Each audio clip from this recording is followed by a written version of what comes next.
Good evening, ladies and gentlemen, staff.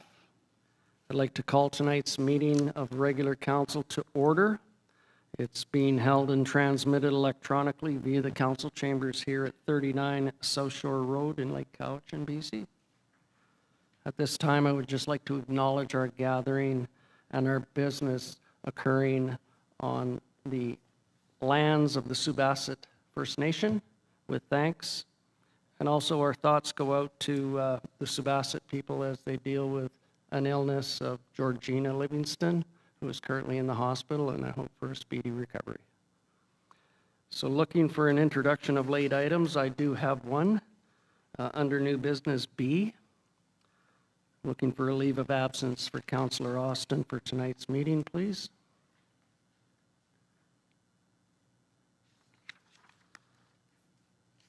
Any other councillors with late items? Nothing from staff. Looking for approval of the agenda as amended, please. Moved by Councillor Sandu, seconded by Councillor Frisbee. All in favor? Opposed, if any? That motion carries. For the public now, here is your opportunity to have input on anything on the agenda tonight. This isn't the time for questions. Questions will occur at the end of tonight's agenda. But if you have input on anything within tonight's agenda, feel free to step to the podium, push the microphone, just state your name and what you wish to speak to, and we will take as many as needed within 15 minutes. I see no rush up there, so we will continue with the agenda. We have two sets of minutes for adoption tonight. November 25th, the regular council meeting minutes. Having looked at those, any errors or omissions, council members? Looking for a mover, Councillor Bomaka, seconded by Councillor Frisbee. All in favor? Opposed? That motion carries. And we have December 9th, Committee of the Whole minutes. Errors or omissions in those? And we will deal with the actionable items under business arising. So under that, for Committee of the Whole from December 9th, can I turn to you, Councillor Frisbee, to read out those actionable items, please, as the chair?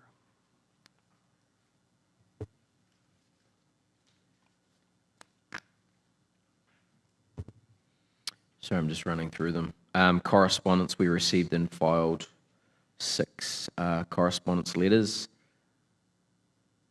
Under building permit summary report, we accepted the building permit summary. We accepted the fire department incident report for a total of $11,006.39 for November. Zoning amendments that council direct staff prepare and send out notice of first reading for the zoning amendment bylaw number 1124 as required by bylaw number 1109. Holiday closures, that council approve a holiday closure for the Town of Lake Cowichan office and operations for Wednesday, December 24th, 2025 at noon, and Friday, January 2nd, 2026 for that day. Fees for service on the sandy dump, that the fee to use the sandy dump be increased to $12 in 2026, and the 2025 audit service plan, that the service plan from MNP be received and filed. So you'll move those? I would move those. Do I have a seconder for those? Seconded by Councillor Bomaka. Any discussion on those? All in favor? Opposed? That motion carries. Looking at correspondence, those are there for information or consent. Anything that anyone wishes to have raised off of this? I would like to pull number C, Cowichan Lake Community Services. There's a request there for a letter of support. Any other ones? Councillor Sandu? I'd like to discuss B, HealthLink Registry. Okay, so we have 2 that are going to be discussed. Can we just move the other 3 as receive and file? Moved by Councillor Frisbee, seconded by Councillor Bomaka. So we'll go to the other 2 pieces of correspondence, the HealthLink Registry. I'll turn to Councillor Sandu to speak to this one. Last week, I had an appointment with my nurse practitioner, and we discussed the need for every resident that doesn't have a doctor needs to register with the HealthLink BC or call 811. The Island Health will not look at numbers unless they're registered through this. And from what she said is it will make the difference of another nurse practitioner or doctor coming here or to another community that shows that the registry is showing the need for nurse practitioners or doctors. So I brought this into our CAO last week for discussion at tonight's meeting in hoping that we could do a mail out, but not wait for our water and utility bill to go out, but to actually do a mail out. And to maybe contact Carla at Island Health, she's the contact over at CATSA, and see if there's some funds or something that they can offer to help us cover the cost of this. But it's urgent. We can't wait until February to get this out. So that's just my 2 bits. Thank you very much. Any other input?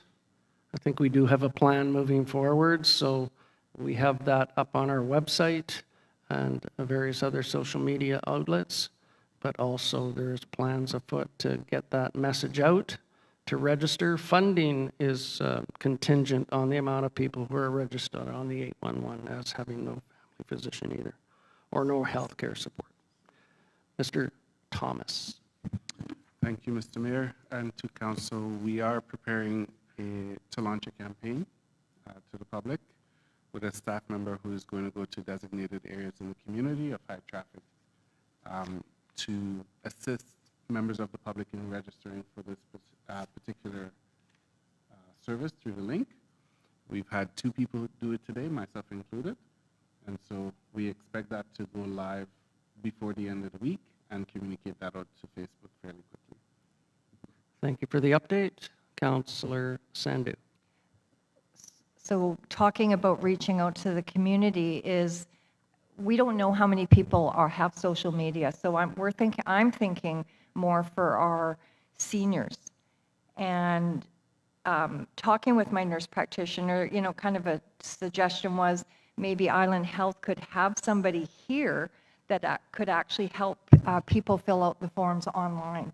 Like if we could get something like that, like we have to do more than just post this on our social media and our website. We're in a critical point right now, and I just say we need to do whatever we can, and sooner than later.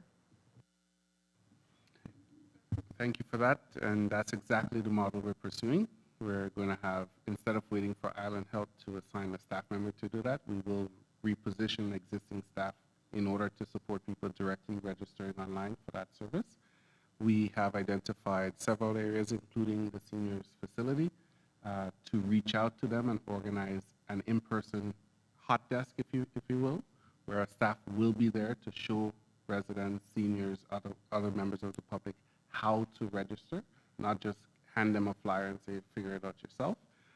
We're also going to be having that staff member set up shop in the lobby here and advertise that people who are in need of service can come here and find that service as well. We will be reaching out to a number of areas, the library, recreation center, where we know there will be a high percentage of people in the public engaging in order for them to access that service. We anticipate about 40 to 80 hours worth of commitment from the town for that staff member to do that, which is equivalent to about 2 weeks of work. And if more is needed, we can certainly look at that time. And my fault for mentioning the social media, but that's just one branch of the avenue we're looking to reach out. We're going to go where people are and help them register. It can be a cumbersome link to try to navigate, so some who are not technically savvy may suffer and become frustrated and not do it.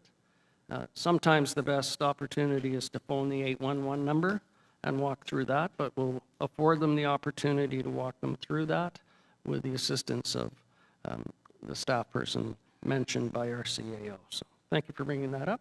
Appreciate it.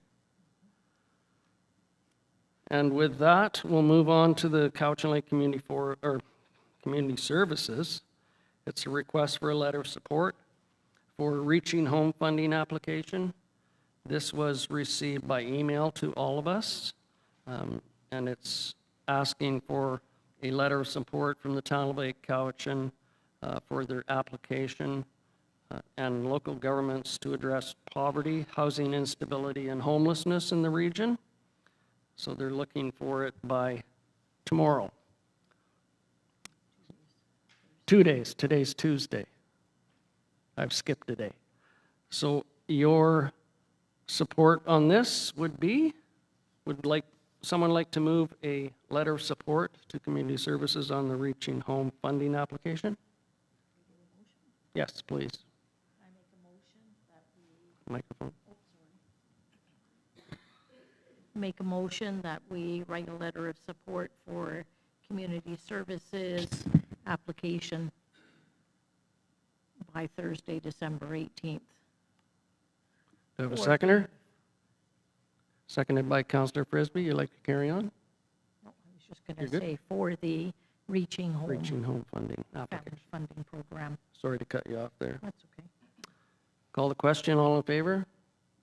Opposed, if any? That motion carries. Thanks. And the other correspondence have been received. So we will move on to council and committee reports. I believe this probably is mute, considering we have dealt with the actionable items. So we will move on from the committee of the whole to Councillor Sandu and Cowichan Lake Recreation. Anything there? Our next meeting is January 26, 2026. Thank you for that. Councillor Vamaka, anything on the Vancouver Island Regional Library? Not right now, but there was something on Facebook where our Vancouver Island Library was encouraging people to go in to get free library cards and put them in the stockings. It's, what would you call it, a inexpensive way to give a gift of lifelong learning and reading, and they only have a limited amount of them, so if you can go in and get those, that's a nice little way to encourage young children to start reading. Thank you for that. Councillor Sandu, anything on the Area Planning Commission? We have a meeting this Thursday at 4 o'clock. Thank you. I have nothing on the Forest Co-op. Nothing to report on the Cowichan Valley Regional District. Councillor Austin is not here for Community Outreach Committee or our Cowichan. So we'll turn to Councillor Sandu again for the Cowichan Watershed Board. Our next meeting is January 26, 2026. Thank you for that. Councillor Frisbee, do you have anything on the Otaki twinning? We have confirmed the hosting dates for next year, so we'll be moving forward with plans for that. But apart from that, nothing else to report. Thank you for that.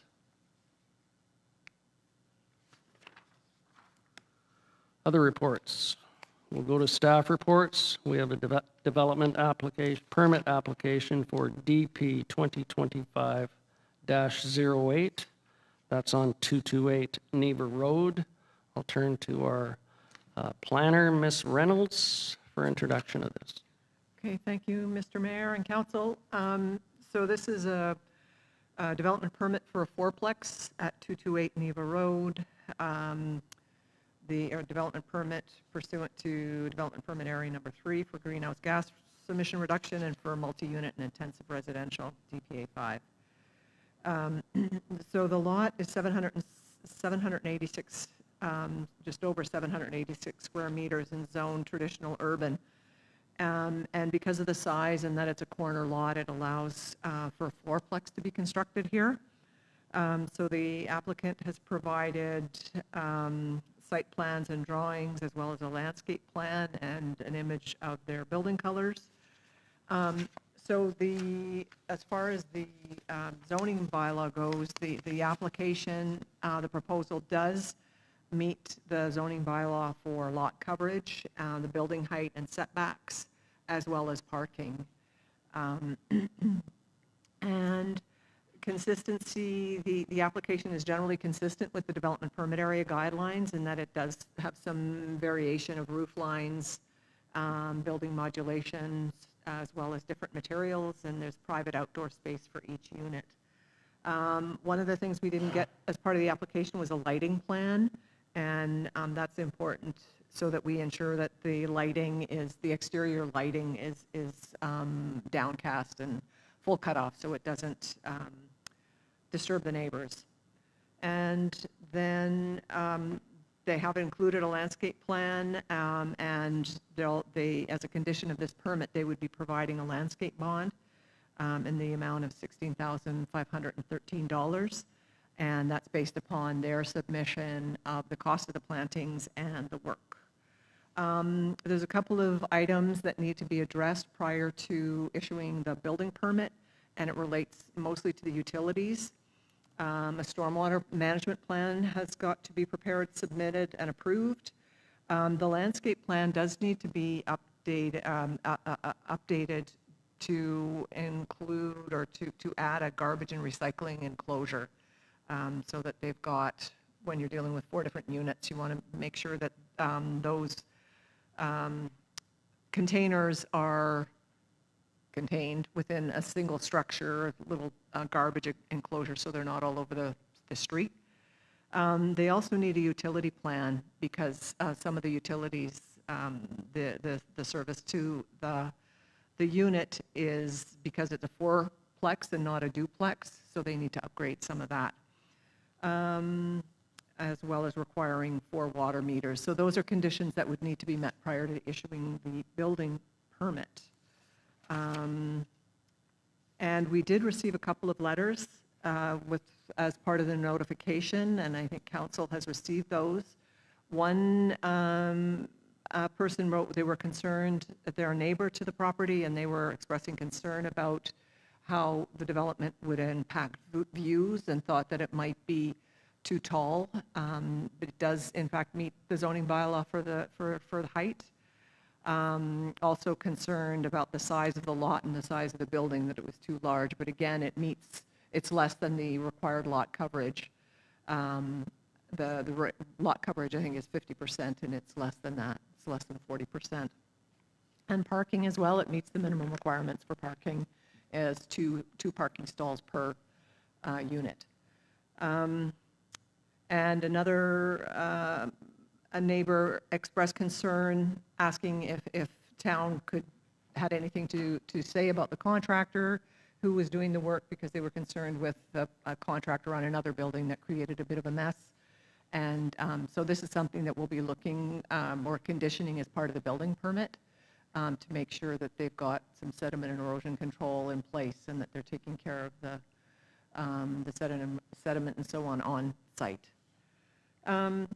So with that, recommending approval of DP 202-2025-08 for the property at 228 Neva Road, subject to consistency with the attached site plans and the landscaping plan, and as well, prior to any land alteration and building permit, a number of requirements to be met, landscape bond, stormwater management plan, submitting a utility plan, the exterior lighting details be provided, and then a revision to the landscape plan for the garbage enclosure.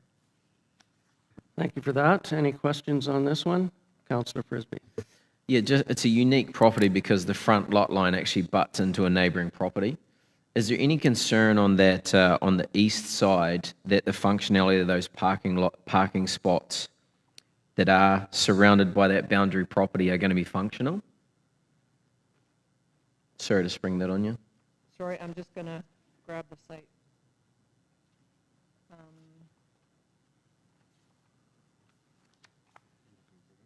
I'd be looking specifically on page 5 of this report.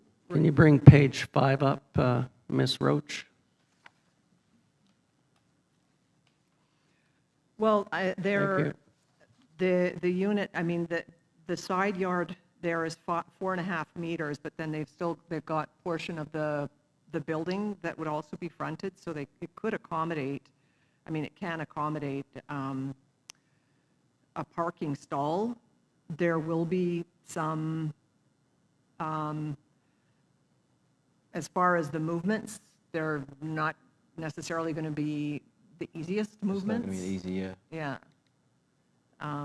But it's also, it is a challenge with the size of the lot, but it's also sort of giving thought to not, to the parking not being a reason to not support a type of development, because we don't want necessarily, or good planning, we don't want to be or requiring parking to be sort of a guiding force as far as units, the development of housing units. Full over me. So I know, I'm not quite familiar with this, where a front lot line butts into another parcel. Is there any situation where that would become an interior lot line? Or it's just, do you know what I mean? It is an interior lot line. Once we get to this side. Yeah. Like, I mean, Yeah. sorry, I'll point to it.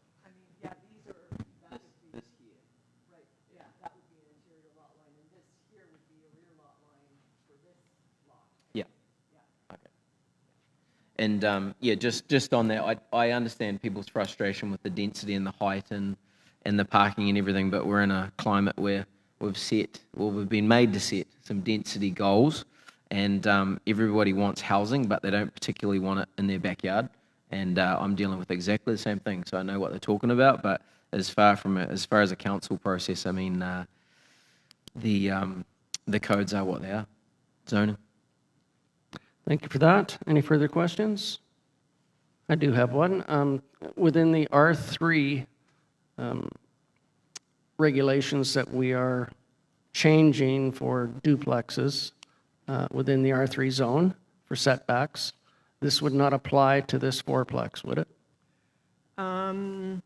It would not. Let me just take a, So the garage setbacks would be set under the R3. they're set under the bylaw, or sorry, under the current bylaw. Correct. And those are not being amended except for duplexes within the R3, just so we're clear. The way the bylaw is written is it would give the flexibility, the proposed amendment, the proposed amendment eliminates that differential, that required differential. It becomes more of an optional regulation. Okay, and would that be for the applicant to approach the planner for that allowance? Or would it be just unilaterally done? Well, if they wanted to amend their plans, then technically that would be a development permit amendment. Okay. It wouldn't be a variance, it would just be an amendment to the development permit. Perfect. And that would have to come back to council under the current bylaw. Sounds good. Just wanted that clarity. Finally, is this the first fourplex within the new R3 zone that you're aware of? I believe so, yeah. I think it's the first multi-unit built in Lake Cowichan in quite some time. And we do have housing targets that have been set by the province. So another one, Councillor Frisbee? No, I was just going to move that we have option 1, which is approve the development permit for this application. With all the conditions, seconded by Councillor Sandu. Any further discussion? All in favor? Opposed, if any? That motion carries. Thank you. And we'll stay with you, Ms. Reynolds, for development permit application DP 2025/12, the slopes of Phase 5. Ms. Reynolds. Thank you. So this is a development permit that is required sort of an after the fact. And the reason being is that when the land was subdivided, when Phase 5 was created and then registered with the province, the streamside or the riparian area protection regulation assessment that was completed, the province deemed it to be inadequate, and then came back and said that the qualified environmental professional had to revise the original assessment and show that there was in fact a larger area that was impacted. And so that's what this is now addressing. And so the developer, the Winters, and we have a representative here. They've gone through that process with the province and now with the town, and it's the town's acceptance of this cumulative and impact assessment report and riparian planting is what will sort of assist, or what will regularize what had been incomplete. And so they've provided the impact assessment report as well as a riparian planting plan, and submitted a bond for the value of the plantings and the labor involved as well for that work. So this will just sort of close off this subdivision the requirements for the subdivision. And so with that, recommend approval of DP 2025-12. And it affects numerous properties, the parent parcel of Lot A, as well as the recently created parcels, lots 1 through 7, 2 through 7, of Plan EPP 138345. And all the legals are in the recommendation. Thank you for that. Any discussion on this one?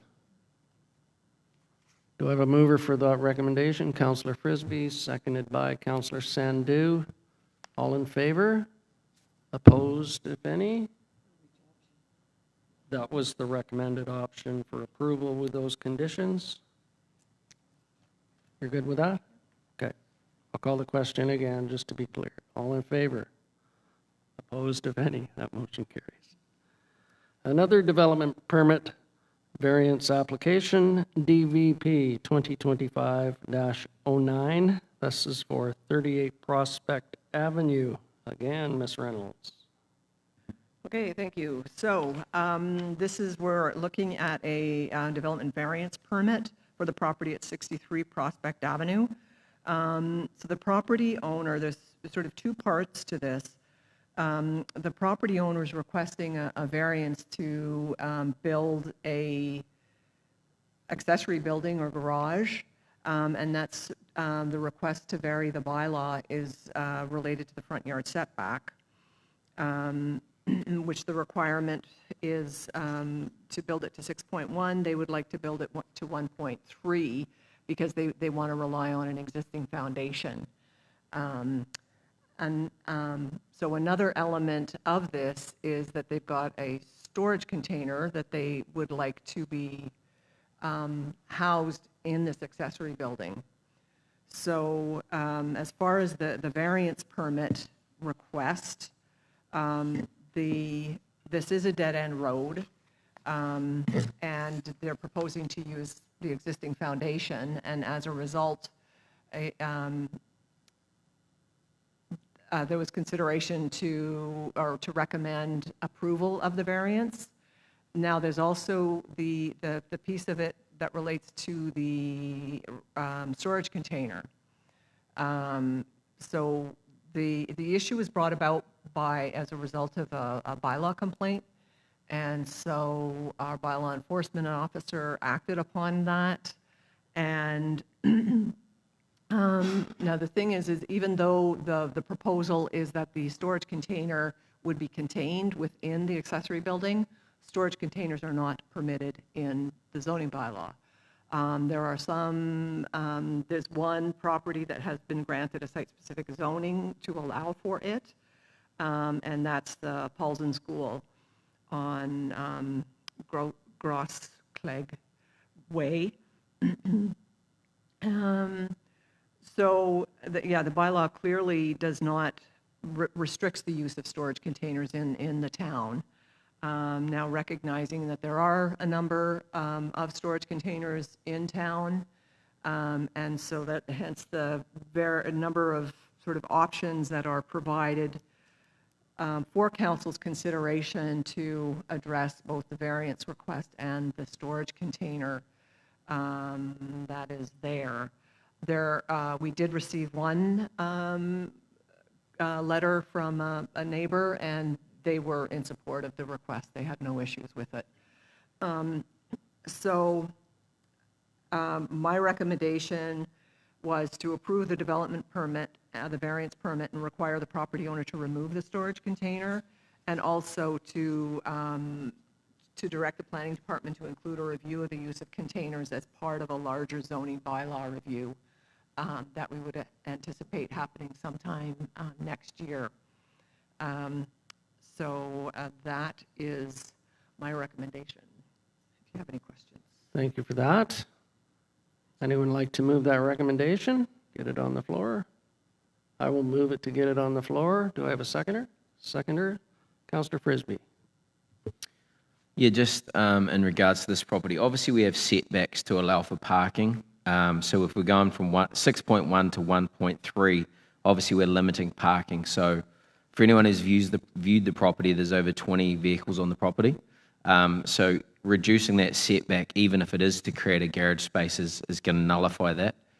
Also, it's not something that I would like to see as far as the CCAN review. If we start opening this up, I believe it'll be a CCAN city. So I would not support the motion on the floor. I would rather support option 4. Thank you for that. Any further input? Councillor Womacka. Thank you. Question to our town planner. So the garage that's being built is on the original footprint of the one that was moved? There was an accessory building there a number of years ago, and it had been taken down, but there remain some parts of the foundation. And so the proposal would be to use portions of the foundation, not all of it, because it is being expanded slightly, sort of width-wise. So the footprint, but the new building is actually going to be, they're asking for it to be closer to the roadway, the setback. And I should have mentioned that the property owner is here at the meeting today.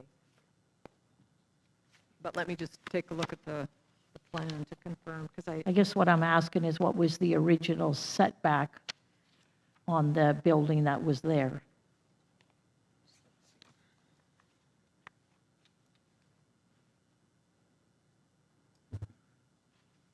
it would appear to be further back Okay, from what's proposed. okay. Good there? Councillor Frisbee, another one? Oh, I'll go to Councillor Sandhu first. I second this just to get on the floor, but I do have concerns like with us supporting like options 1 through 5. To me, I just kind of mumble jumbled in my opinion. I mean, I would look at option 1, approve the development variance permit and require the property owner to remove the storage container. Just like around town, there are a number of residents that have these containers, so, and they've been told over time to remove them and they're not. So we're gonna have to definitely look at our bylaw with that and enforcement. But I don't wanna say no to this because of the storage container. Like if it can be moved, then the permit can be approved. Is that how you want it to work? Or? So the one that we are recommending is option 1 and option 5, not 1 through 5. Oh, okay. And So 1 1 and 5. and Oh, 5. sorry. Okay. No, that's fine. My apologies. No need to apologize.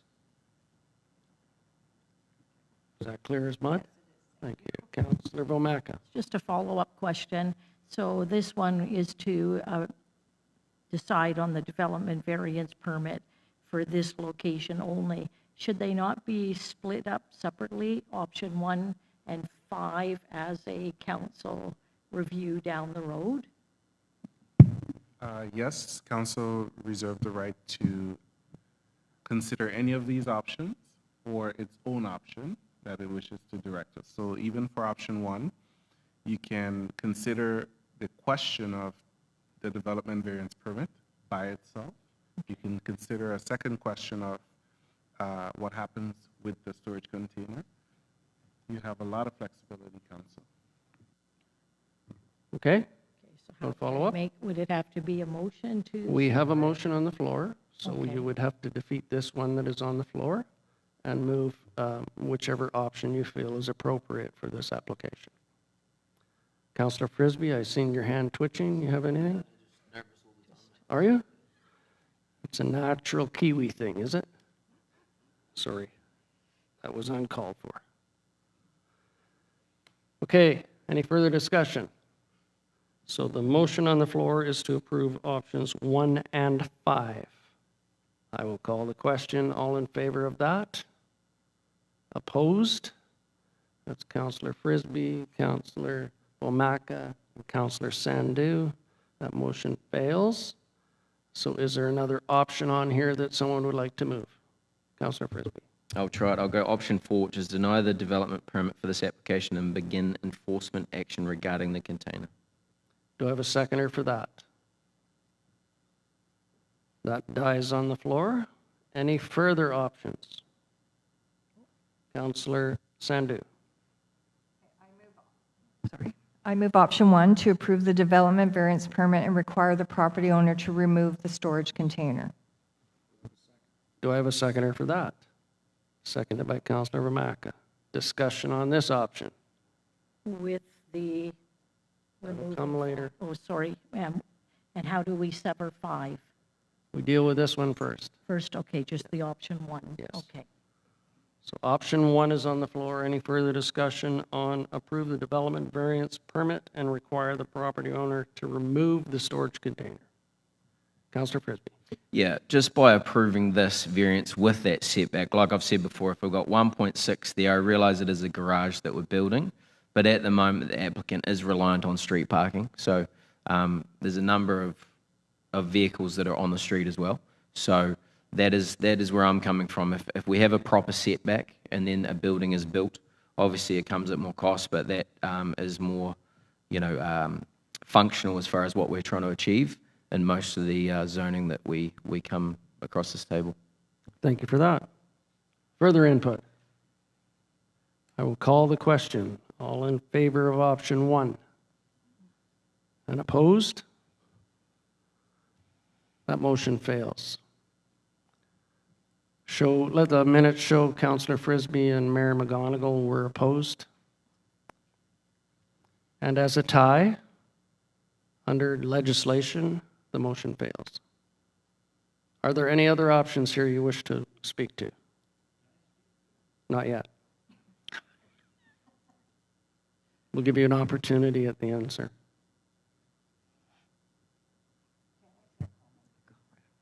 Councillor Sandu.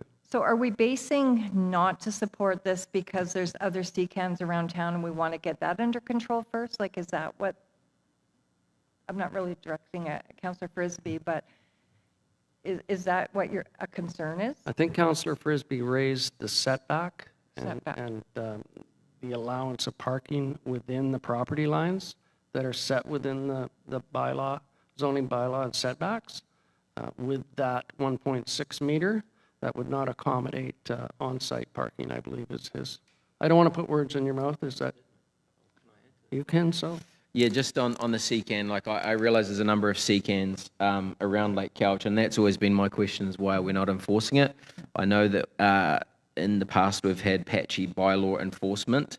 I also looked into what would trigger enforcement on a CCAN, and it would be a written complaint to the bylaw. So bylaw officers don't really go around looking for the CCANs to enforce it, but I am against CCANs in Lake Cowichan. I personally would probably use one if we did approve them, but I do think that CCANs would pop up all through. Again, my concern is that we have a setback of 4.5 metres to allow for parking, but then the structures start of a garage, so that is my concern in this one. So there are other options here if you wish to move forward with a review on storage containers and how we can review that and update that. It's totally up to this body. So, Councillor Sandu. Through to the planner, has there been a concern from your department on parking, street parking, that there's with this setback? I haven't heard any issues with it on this property. I may direct to Public Works Superintendent, maybe he has any experience with parking issues. And again, that would be complaint-driven, bylaw complaint-driven, so. Mr. Thomas? Just trying to find a happy medium here. If there are specific concerns that council would like us to go back to the property owner and see if they can be accommodated, we can certainly take that approach and bring it back to a future meeting. That will certainly have an impact on the development timeline, but that's an option as well. Okay, with that option, Councillor Vomaka? Could I ask a question? So once the C can is removed and the original building that was there previously, because I know he wants to build over it, is there still the availability for that building to be built further back, 2 setbacks? Yes, the lot is quite deep. Okay. So your pleasure, send this back to staff. Councillor Frisbee. I'd like to move that the property owner be required to remove the storage container from his property. Is there a seconder for that? Seconded by Councillor Sandhu on the removal of the storage container. Any further discussion? All in favor? Oh, yes, just the removal. Opposed? That motion carries. Anything further? I will direct staff to work with the applicant on a updated application for presentation to council or to the approving body, should that be amended accordingly. This is one of the things that I have been championing for quite some time, is the development variance permits residing within a council decision. I don't feel it, and this is me, just my soapbox, I don't feel it should be a political decision for council to be making these when we rely on our professional staff. If it fits within the zoning and the setbacks and does not accommodate concerns to the neighborhood, I believe it should reside within those professionals we rely on, but that's just me. Do I have a seconder for that?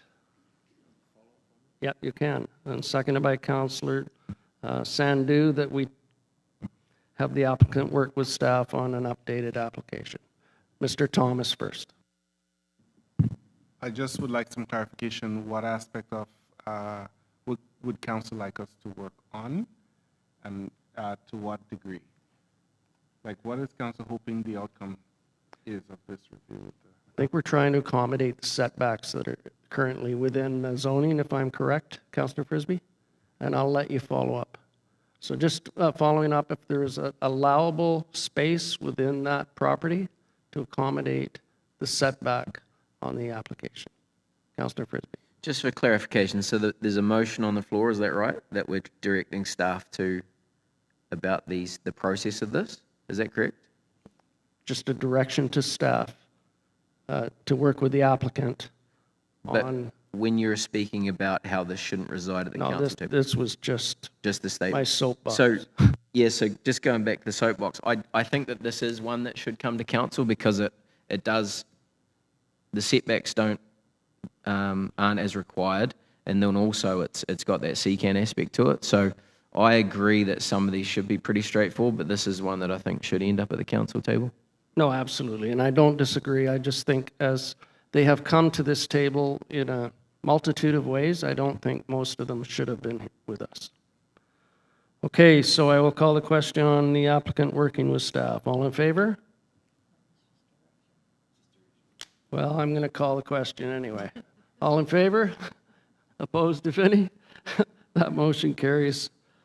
I don't want to make any more mistakes. The last meeting, I got to do it.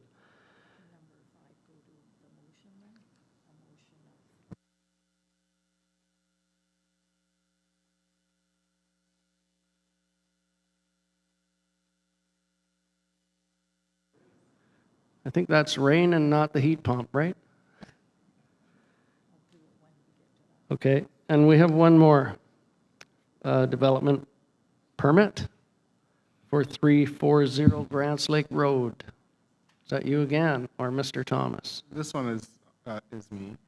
This is just a quick update for council following the October 14th council meeting, which saw the property owner present to council about the status of the permit, building permit that is, and the request for granting occupancy.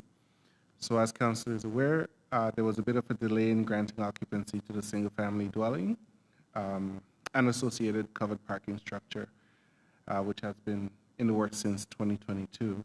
This was due to documentation from a qualified engineer confirming that certain aspects which fell outside of Part 9 of the building code were constructed essentially in conformance with the building code requirements.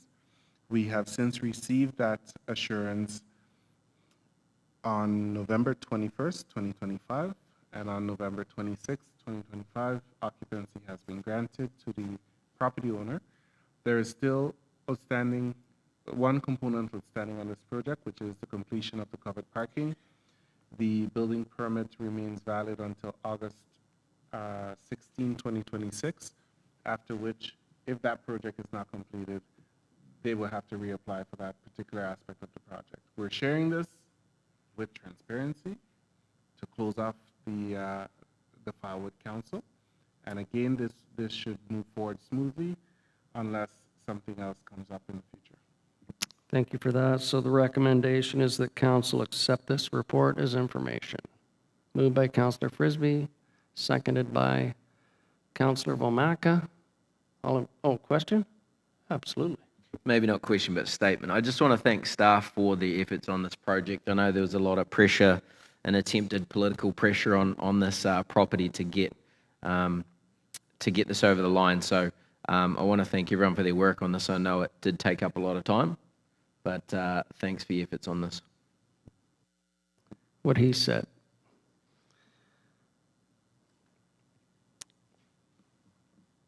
Did I call the question on that?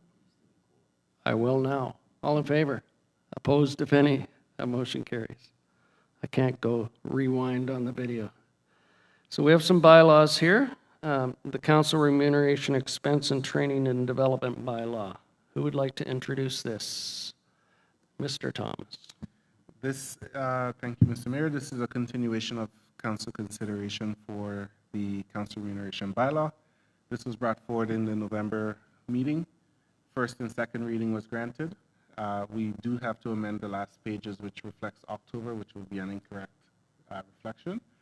The community charter requires at least 1 day between third reading and adoption of the bylaw, so we will need either a special council meeting in December, that could happen virtually this week if council so wishes, or we can push this to January for the adoption process to be completed. We've made the two changes council has directed us to make, which was January 1st for CPI increase and the monthly allowance for telecommunication. Thank you for that. Any questions on this? So I'm looking for third reading. Moved by Councillor Frisbee, seconded by Councillor Vomaka. Sorry, I seen her finger twitch. Any discussion on this? Just for input on timing, I think we should accommodate a special meeting virtually if it's okay with everyone, just to get this off the books before the end of the year, so it comes into effect. Is that okay? Looking at that, so if you can accommodate that at the appropriate timing. And I will call the question. All in favor of third reading? Opposed, if any? That motion carries. And looking to zoning amendment bylaw, R3. I'm sure this is you, Ms. Reynolds. Yes, thank you.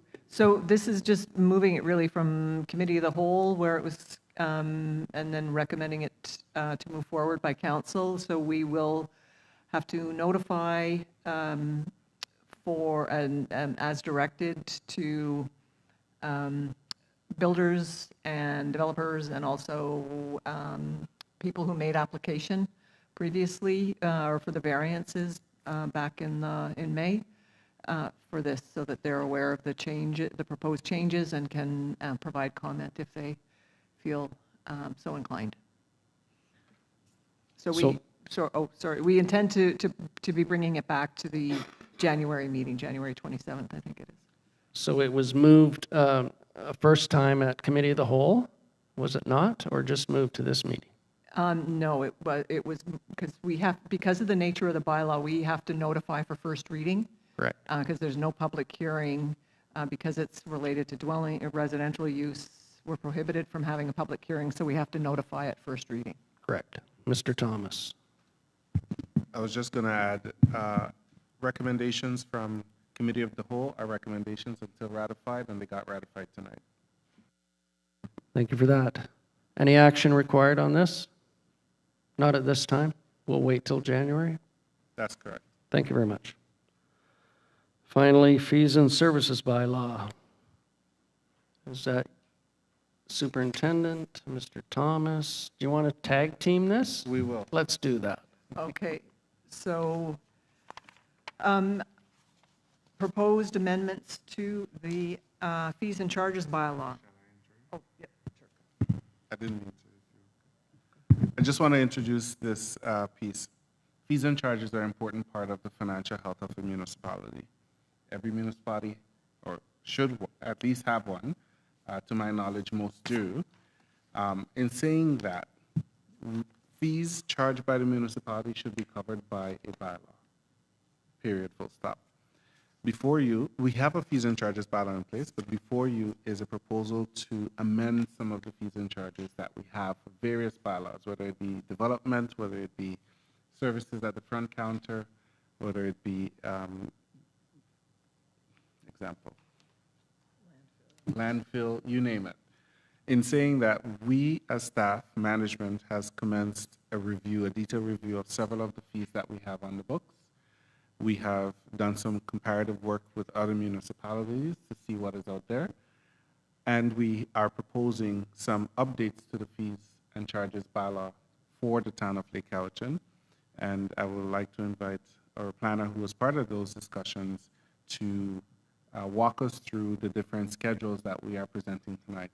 Unfortunately, our Director of Finance had an unscheduled personal matter that she had to attend to, which is why she's not here tonight. But that being said, we will present on her behalf. Thank you. So first off, we're looking at a couple of amendments to Schedule A, which is related to the campground. And really, there's just two proposed fee increases there. So the site fee per night would increase from $40 to $44, and the tenting site fee per night would increase from $31 to $33. And that is the only change in Schedule A. Go ahead. I believe the camping fees were a reflection of changes directed by council, which was brought forward during the presentation of the budget for the Klecken campground. And then, yeah, so the next one, Schedule B, relates to CLEC, and so we're looking, the accommodation is proposed to increase for adult per person double from $168 to $183. And then for youth in school, that would increase from $125 to $136.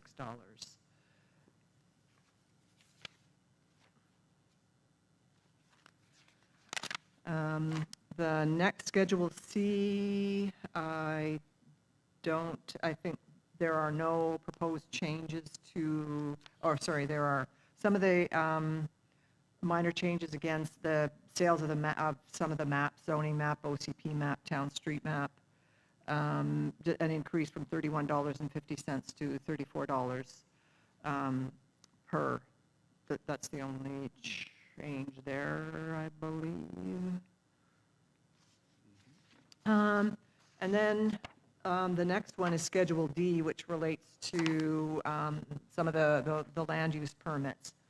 So with this one, did take a look at a number of other jurisdictions, Cumberland, Duncan, and Ladysmith, so to provide a bit of comparative.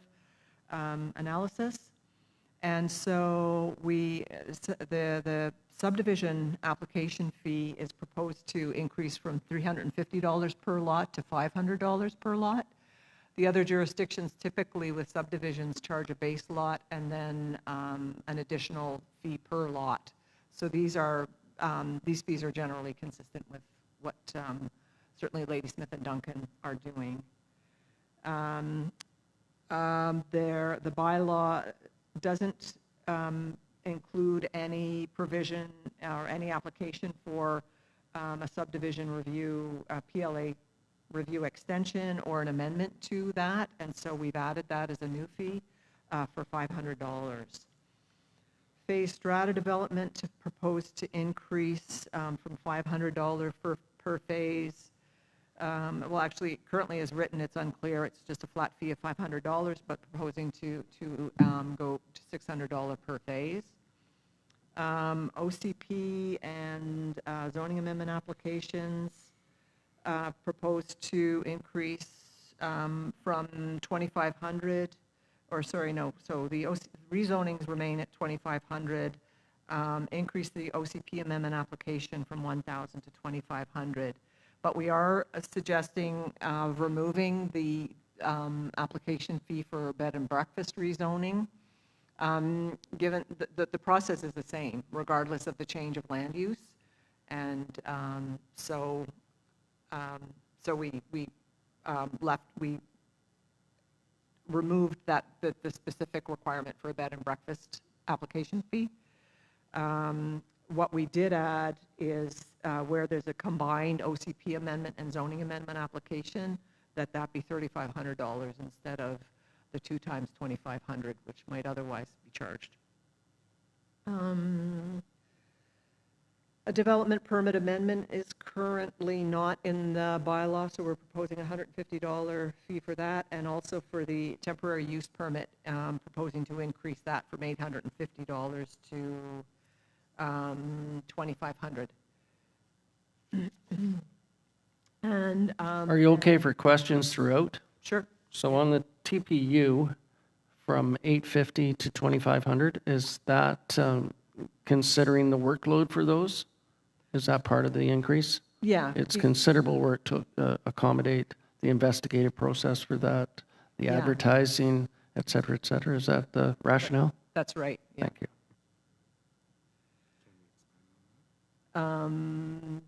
Yeah, temporary use permits being, temporary zonings, there's still a considerable amount of work that goes into it as far as, the notification process, staff reports, notice to the papers, and so on. And inspections, and, yeah. One a proposed addition is when we receive referral applications from the BC Liquor or Cannabis Agency. Currently, there is no fee for that process. However, it does require review and consideration, staff report, and so on. And so proposing to add a fee for the processing of those applications. I mean, they may, in the case of cannabis, it would then, that referral application or that referral from the province, if somebody's going to move forward with a new non-medical marijuana store, they would still have to go through a temporary use permit, but it would be dealing with the initial referral.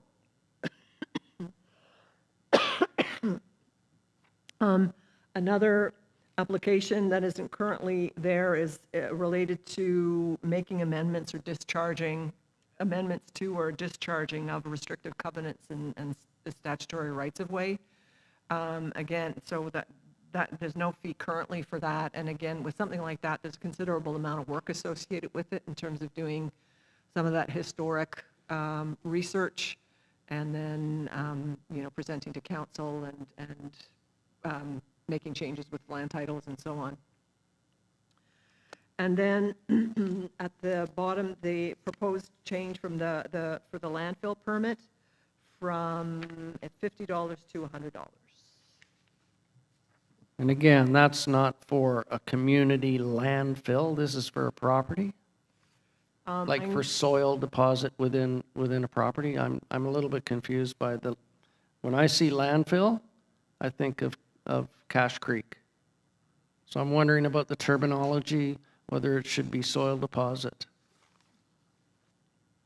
Yeah, we can look at the terminology. It's basically if we have somebody dumping fill on their property, so we're aware a number of things, where it's coming from, if it's clean or contaminated, and if it's a development property, we don't want to find out 5 years down the road there's 20 feet of fill in somewhere or somebody's about to build.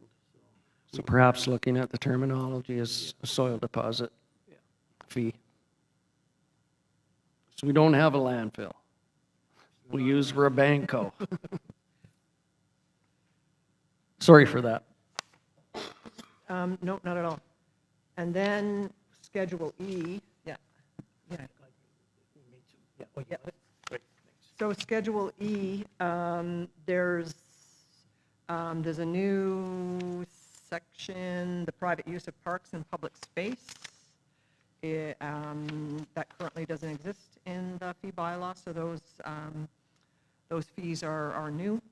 And then for the sani disposal, where did it go? There's an increase there from, you know what it is, Jess? Yeah. Right, what was it? $12 from 10 to 12. From 10 to 12, thank you. And then the waste rates, they're proposed to increase, I think, what is in, okay. So those are for the garbage totes. We were late getting the new pricing on the totes. So what that is, an 80-liter can, if somebody needs to purchase it, it's $175. The 120 is now $210. The 240s are $250, and the bear-proof totes, 120 liter, are $320. And those are our costs. So those numbers will be changed once this is going forward? Yes. So from the ones that have been published, these are the new prices that you've just currently got? And that's the price of the tote themselves for us to purchase? To purchase, and $35 for us to put them together and deliver them to the house. Thank you. Councillor Vamaka. Just clarification to our superintendent. So every household already gets one garbage, one recycling, one compost. So when you're saying, are they purchasing? So when you build a new home, you have to purchase these. You have to They're not free to you. Everybody already has them, but whenever somebody builds a new home or wants a second can or loses theirs and needs another one, they have to pay these fees. Okay, thank you. Sorry for that. Carry on. That's the end of the fee schedules. If there are any additional questions, maybe if council is interested, you can either do first reading, second reading, and then we could make the changes. You have lots of options before you. So there are a couple of needed edits, for instance, so I would appreciate first and second reading. If someone would like to move those, moved by Councillor Vamaka, seconded by Councillor Sandu. Further discussion on this? Councillor Frisbee. Just so I'm being upfront, so at the last committee of the whole meeting, I was opposed to the CLEC increases. So with Schedule B, the CLEC fees, at those current rates, we're still losing over $70,000. So I won't be supporting this due to that. Thank you for that. Anyone else? Call the question. All in favor? Opposed, if any? Let the minutes show Councillor Frisbee opposed. That motion carries. And then we'll move on to new business. There's two items there. There's a request for a leave of absence for myself. I'm reaching out to my fellow councillors to seek your approval for a leave of absence to deal with some personal matters. And under the community charter, under section 111, a member who misses 4 consecutive regularly scheduled meetings or 60 consecutive days may be disqualified. You can't get rid of me that easy, so I am approaching you for consideration of leave of absence, as I'm not quite sure how long I will need for the matter I have to deal with. With that, I'm open to any suggestions. Moved by Councillor Frisbee, a leave of absence as needed for Mayor McGonigal. Seconded by Councillor Womacka. All in favor? Opposed? No, that's fine. Got to have some levity in the last meeting. Thank you for that. And then a leave of absence for Councillor Austin for tonight's meeting. She messaged earlier this afternoon saying she was not ill, or she was ill. Mr. Thomas? Mr. Mayor, did you want to specify or notify council later when your leave of absence begins, please? If you wish that in the motion, we can amend that, or we can have a separate motion that Mayor McGonigal will apprise council of the opportunity for return to office, whichever you wish.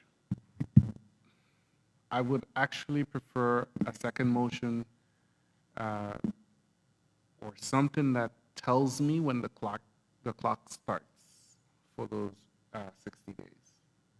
And that's important. We will notify you if we're coming close and haven't heard back from you, but it's important to know when it starts.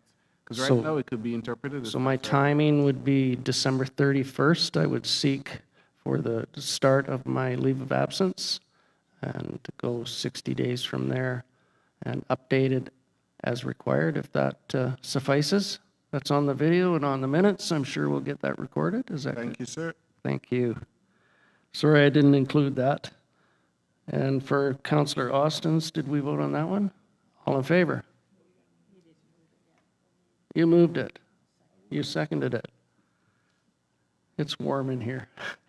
All in favor? Opposed, if any? That motion carries. I just do have a short mayor's report. I haven't written anything down, so bear with me. I'd just like to take this opportunity to thank staff and my fellow councillor members for your support through this year. It's been a tumultuous time at times, but it's time to celebrate the festive season, however you do celebrate it. I want to wish everyone currently residing in Lake Cowichan and the surrounding areas the very best of the festive season, and a speedy recovery to Georgina Livingston and Sue Bassett as they deal with that health issue. It's come to my attention that we've only got 10 months left. And I think it's important that we not only focus on what we can accomplish in the next 10 months, but celebrate what we have accomplished in the last 3 years and 2 months. I look around at some of the improvements and I'm amazed at how far we have come during such a tumultuous time. When you have COVID, you throw in inflation, you throw in political turmoil. I think we have come a long way with what we have to deal with. So again, I'd like to thank everyone involved, not only exempt staff, but all our paid employees who go above and beyond. I don't think people appreciate the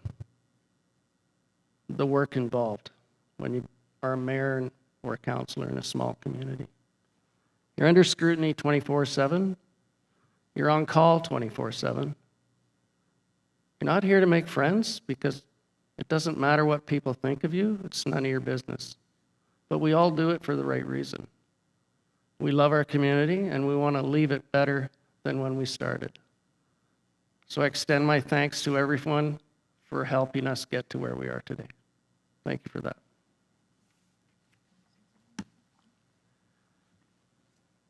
I didn't cry. Can I just want to say, I think on behalf of rest of council, to thank Mayor McGonigal for his leadership, especially this past year. We've had many changes, and we've always looked to you as our leader. We're a team, but there has to be a leader within the team, and you've never failed in any aspect of that. And you're as honest and humbled as anyone I've ever met. And I just want to say thank you, and we'll see you in the new year. Thank you for that. Anyone else want to piggyback on that? I could use another tap on the back. No, and no, I don't seek this for accolades. I'd rather lead from the back and let my councillors prevail. I think we are a team, and as a team, we have accomplished quite a bit. Notice of motion, I believe Councillor Vomaka would like one. The notice of motion is to put that number 5 for the review of the CCAN. So I believe it was a storage container Storage bylaw container update bylaw. to bring back a staff report on the storage container. Not whether they're to be allowed. No, but just the a staff review report. of it, of what should be done. Thank you. Okay. On the storage container number 5 option that was afforded for discussion earlier, there was an option to bring back a staff report on the storage container bylaw and how we can strengthen that, et cetera, et cetera. So that's what we're looking for. You good with that? Put your mic on and state it. No, sorry, I'm just confused. So this is something else that's being tabled right now. So It's just a during the notice process- of motion to bring it to a upcoming meeting. Right. So yeah, I am obviously against that because I think that the policy we have in place is fine. I think the only direction I would be is the enforcement part of it. So that's what I'd be looking for, not whether we should allow it. Because as I stated earlier, maybe I missed something earlier. I don't know what's going on. No, that's good, and that would be accommodated in the staff report, how we could strengthen the bylaw or how we could accommodate in certain instances under temporary use, et cetera. I think we want to give staff the option of bringing back something for us to discuss. That's all we're looking for, I believe. Councillor Vomaka? Yeah, that was all I was asking, was that we sever that and bring that number 5 back for discussion with a report as to whether we should allow, not allow temporary use or bylaw enforcement. Because we do have one at Paulson, so we can't say that we don't allow them. And that was by application for temporary use, and as this applicant was, for a variance. Mr. Allen? No, just to clarify, at Paulson, it's a site-specific sort of zoning allowance, and at this point, the applicant isn't making a request for a site-specific zoning amendment. That is one option that an individual could make. So if we could accommodate that in the report coming back, I think that would be appropriate, just comparing the two and how the process application came forward. That suffices, just as a notice of motion. Councillor Vomaka. Just to follow up, and the reason being is because, as Councillor Frisbee said, there are a number of them in Lake Cowichan, and there hasn't been complaints about them, so that's why I think we have to address this and have staff come back with a report as to how we're going to deal with them in the community. Okay. Now it's time for question period. And, oh, I'm sorry. Mr. Thomas, go ahead. I just wish to share for the benefit of council and the public in terms of procedure. The council procedure bylaw section 21 speaks to notice of motion. Any member who during a meeting wishes to bring before council any new matter other than a point of order or of privilege shall do so by way of motion. If any member present at the time such motion is presented and before debate thereon calls for notice of motion, then the motion shall be placed on the agenda of the next regular council meeting. Any member may give notice of a motion which they intend to present to council by giving a copy of the motion to the corporate officer during a meeting of council, and upon it being acknowledged by the mayor It shall appear in the minutes of that meeting as notice of motion and shall be placed on the agenda for the next regular council meeting. Thank you. Did we follow the procedure? We'll review the video. Councillor Frisbee, go Can ahead. I just clarify? So it's not a direction to staff to look into this report, it's merely to put it on the next agenda to see if we want to proceed with that. Correct, and to bring back a staff report on what could be considered on updating, enforcement, et cetera, options within, which were presented within that. Thank you for that. Okay. And thank you for Excellent. that, Mr. Thomas. Now we will go to question period. There is an opportunity for off-site if you wish to phone in. You'd be the first one if you did that. The number is 250-749-3239, 250-749-3239. For people in attendance, if you wish to ask a question on anything on tonight's agenda, we have 15 minutes. You're allowed to speak for 3 minutes. If you reach the podium, push the microphone, and please direct your questions to the chair, and I will try to answer them as best I can. All right. This whole thing has been a very frustrating process for me. When Alex came to my door, even apologized. Just state your name first, please. Sorry. Steve Evans, Thank you. number 38 Prospect Avenue. I told him, no, we'll get through it. My plan was, and I didn't do it to ruffle any feathers or anything. I thought, I used to be a builder. I wanted to put my garage on an existing foundation, which I thought was well and good because, grandfathering and stuff. But then I got from Alex the requirement to have the foundation geotechnical. So I got RISIC in. X was expensive. Then he wanted me to get a survey. So I did that, and that was expensive. And at that time, the only time that was mentioned of variance is how close I was to my neighbor. I expressed that even the old foundation went to the property line. I'm not using that part. I actually brought it in to be neighbor friendly. And so now all of a sudden we're at a meeting and we talked about the variance and the vehicles and everything else. And I just told him outright, well, if I had my garage, my vehicles wouldn't be in front of it. So there are a lot of classic motorcycles. That's my hobby. They're very expensive and they're out in the rain. And I'm really frustrated with that. Now the whole thing with stumbling block was a CCAN, which after the meeting, the minutes will show that there was an allowance for one. So I'm getting these mixed messages about all this. And I sat there even after 3 visits here and 2 from Alex at the house and everything else.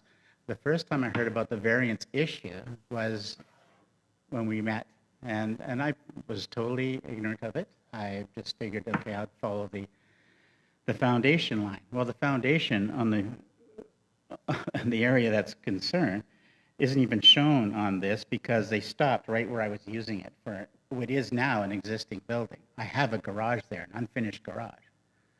And so this is for clarity. It's gone through all these hoops, and now I just don't understand it. I have a garage, which is at a carport, which is actually storing the CCAN. It's not something rusting in my front yard for the neighbors to have, to hate. And this is actually a tool for me. I use it. I'm going to use it now as a place, as an office, on-site office. And the only thing it's storing in there is my building tools. And nobody sees it. Like it's just a door. And Alex even told me, well, if you built around it, no one would have known, and we wouldn't be talking. I'm like, okay, I want to do this right. So I'm getting really frustrated with a lot of mixed messages and things around, and I know there's 3 buildings on my street which are right up to the lot line on the road. There's all sorts of, that they're old, yes, they're for sure grandfathered in, like I thought my foundation would be. So, and now, so I compare it to if I had a carport. I have a trailer, a camping trailer. Am I not allowed to store it there? Well, of course I am. Am I not allowed to store camping gear in it? Well, of course I am. A boat. or as in life jackets. So now I have a CCAN that I'm actually using as a tool to make money, to pay the huge taxes I pay being on the river. And so, and now I'm just frustrated as hell. I don't know, like, you know, I don't believe, I think if anybody saw it, they would see my point. It's just a door in my carport. It's not being rusted in the middle of my yard for my neighbors to hate. It's not anything that's imposing on anybody. It's certainly not part of a CCAN city. So I just don't get it. I'm trying to be a good guy here and go through all the hoops and pay all the money for all the hoops and all that, yet I'm totally unsatisfied with this process. I think it's just not fair. And I'm thinking the point where you can tell me what I can store in my garage, isn't that a constitutional thing? Like, you can't tell me what I can put in my garage unless it's, you know, missiles and stuff like that, which are obviously... Yeah, we'd appreciate you didn't do that, yeah. So, yeah, and so I just don't get it. Like, I'm trying to work within the rules and all that, and you've just been giving me hoops. I've been jumping through them, paying to jump through them, the whole thing. And it just seems one thing after another. It's an unfinished garage, people. It's not rocket science. I know, because I used to build aircraft. So it's like, it's not a big deal. It's certainly not part of a CCAN city. That's just way out there. And what I want to store in there is stuff I'm going to be making money with, which is my tools for building. I have a property out in Yuba. I'll take it out, put it there, use it as an office, but it's got to come back somewhere. And how can you tell me what I can store in my garage, in my CCAN, in my carport? It was made for that purpose. The whole problem is the setback on the proposed build. It's not what you store within your garage. I don't think that's any of our business. But that's and what it it's wouldn't come be. about, though, because every stumbling block I've had on this has been that bloody CCAN. Currently, storage containers are not allowed under the current bylaw, except on one specific property, and that would have been the Paulson School that came with that zoning requirement for that specific zone. Any other ones are non-conforming within the current bylaw, and there are a number of them, I do realize that, out in the open, but they are complaint-driven, and as such, the complaint has to come from a member of the public to our bylaw enforcement officer and go from there. Our premise here for tonight was to look at the setback of the proposed build that doesn't conform with the current zoning requirement. That is our job here I as understand council. that, but every stumbling block has had the mention of the CCAN, the bloody CCAN again. It's And like, that's because of the non-conforming portion within the storage unit bylaw that currently resides. but even the past foundation goes up closer to the road on the other side. On the foundation, on the survey, it shows only up to a certain point. Well, on the other side, it goes past the point. Like, you know, and this whole idea of implied grandfathering. Well, I was told in the first meeting on my property that, well, if this was a year ago, we wouldn't even be talking. So, And that's unfortunate. You have to deal with the current regulations that have been endorsed by this body. But my question was, Yes, are you going to go back to all the ones that all of a sudden aren't within the boundaries? if there's an application that comes forward, it will be considered by our professional staff and will be reported to council on what should be accommodated. As you can tell, we don't always agree with what staff brings forward to us.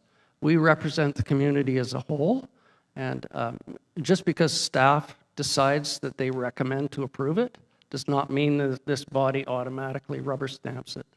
We look at the regulations, we do our homework, we rely on our professional staff, but we also make a personal decision. And with the setback of 1.6, myself and Councillor Frisbee thought that that was not appropriate.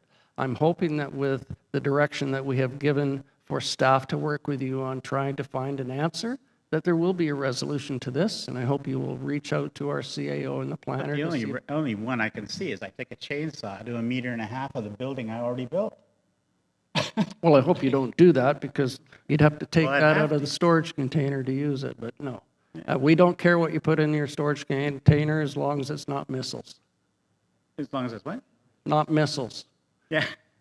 But, As you but you stated. care where I store it. Like I'm saying, it's redundant for me to have a storage container in a storage facility.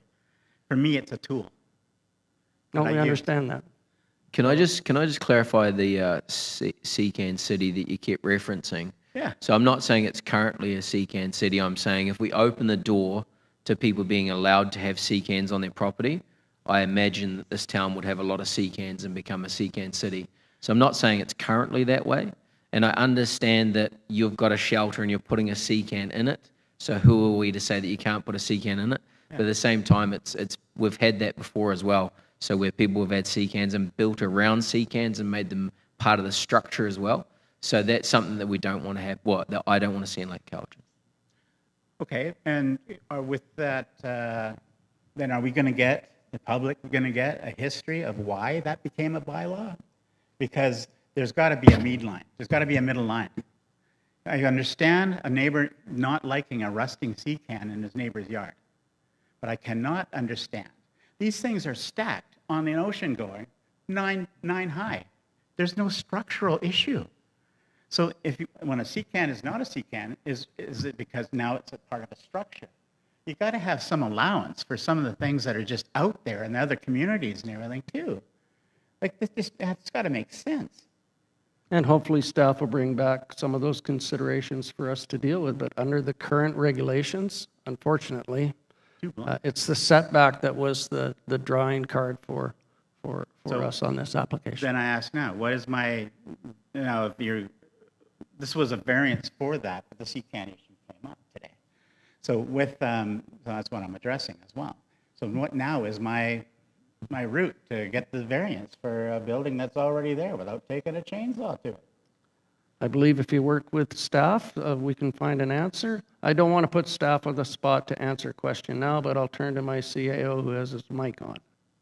Since this is question period, I think it would be best for us to have that meeting after, probably tomorrow or in the near future, and figure out a game plan and then go from there. I don't know if there's tremendous value in the back and forth. Yeah, I don't want to debate either, so. And like I said, and you're hearing a lot of my frustration. No, that's I tried fine. to jump through every hoop and be the good guy and all that, and paid a lot of money for all the things that, even the RISA guys said, what am I here for? Well, you tell me. Because it's No, I'm a little bit 40-year-old lenient, so I've allowed you your input, and appreciate your input tonight. Hopefully you can work with staff and I try appreciate to it. accommodate something. All right, and I apologize. You're Oh, no, getting a don't lot of my apologize. frustration. Don't apologize. Okay. We got permeable skin. Anyone else? No phone calls? Boy, oh boy. Now it's time to consider going in camera. And for going in camera, under Section 92 of the Community Charter, it requires that before a meeting or part of a meeting is closed to the public, that council must state by resolution that the meeting is to be closed, and B, that the basis on which the meeting is to be closed falls under the following section of the Community Charter. Section 91C, which is labor relations, and Section 91I, the receipt of advice that is subject to solicitor-client privilege, including communications necessary for that purpose. Do I have a mover to go in camera? Moved by Councillor Vomaka, seconded by Councillor Sandu. All in favor? Opposed? We'll take a short recess to allow the public to leave, and then we'll go in camera. Thank you for attending.